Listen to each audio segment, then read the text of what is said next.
Vignelles-Minervois dans l'Aude. Elle est agent de liaison dans la Résistance. Arrêtée et emprisonnée en octobre 1943, elle est déportée au camp de Ravensbrück le 11 août 1944. Le camp est libéré le 5 mai 1945.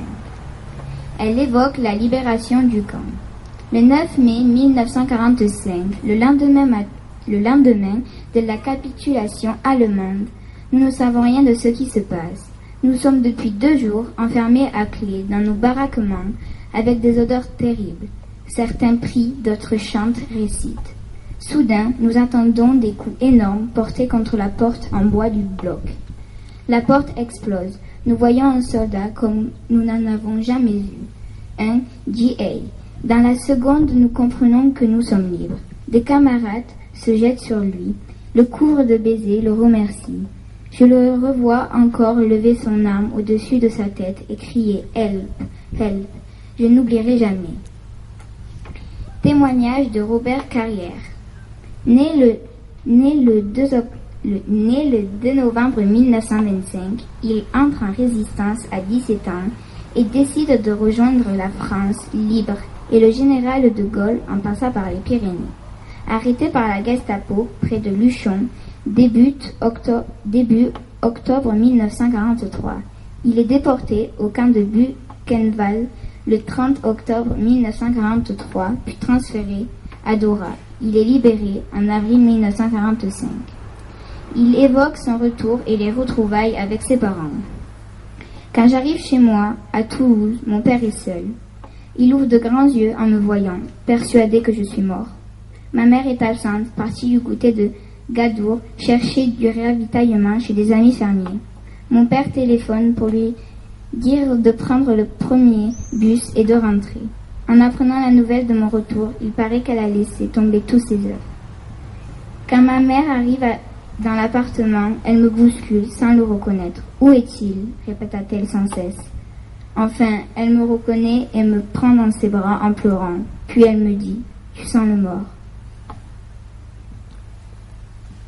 Témoignage de Janine Messerly. Née Janine Maurice le 19 mai 1921 à Auch, dans le Gers, elle entre dans la Résistance comme agente de liaison en 1943. Arrêtée par la Gestapo après avoir été dénoncée, elle est déportée au camp de Ravensbrück dans le convoi du 31 janvier 1944. Le camp est libéré le 25 avril 1945. Elle évoque ici son retour et les retrouvailles avec ses parents. Dans l'hôtel de Lutetia, je prends un taxi pour aller retrouver mon père et ma sœur qui vivent à Paris. Je me revois dans l'escalier de leur immeuble et j'hésite à sonner. J'ai peur que personne ne soit là. Alors tout a débordé et j'ai fondu en larmes. C'est la première fois que je pleurais depuis mon arrestation. Finalement, j'ai sonné et ils étaient là. Quand ils m'ont vu, ils étaient heureux bien sûr. Je pense qu'ils m'ont reconnu, mais je crois que je les ai un peu suffoqués. Elle pèse 26 kilos. Plus tard, ma sœur m'a avoué. Tu étais là, mais sans y être vraiment. On ne savait pas par quelle voie te prendre. Je retrouve ma mère à Auch, où 2-3 jours après mon retour, j'ai essayé de lui raconter, mais j'ai vu qu'elle avait les larmes aux yeux. Alors je n'ai pas pu. Un jour, je lui ai raconté quelque chose qui, pour moi, ne me semblait pas triste. Pourtant, maman s'est mise à pleurer.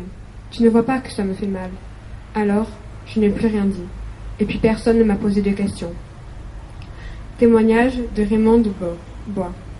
De retour du camp de Ravensbrück, dont elle nous a narré la libération tout à l'heure, Raymond Bois évoque elle aussi le silence des déportés à leur retour. Pendant des années, nous n'avons rien dit. Quand nous sommes rentrés, nous arrivions de notre monde, alors que la population voulait chanter et s'amuser. C'est pour ça que les déportés se sont enfermés dans un mutisme quasi total. Pour vivre, il faut effacer les choses. À partir du moment où je suis revenue dans la vie avec mes parents, et après, tout ça, je l'ai vraiment oublié complètement. Je n'en ai jamais reparlé. Vous allez dire à votre mère qu'on vous a battu comme ça? Vous allez dire à votre mère que vous avez vu mourir les gens? Que vous avez vu cette charrette des mortes avec ses bras, ses têtes, ses jambes dans tous les sens? Vous allez dire qu'on vous met en rang sur la place d'appel et qu'on vous fait rester là jusqu'à ce que vous tombiez? Non. Vous ne pouvez pas. Vous leur avez donné des cauchemars pendant 3 ans. vouloir en donner jusqu'à la fin de leur vie.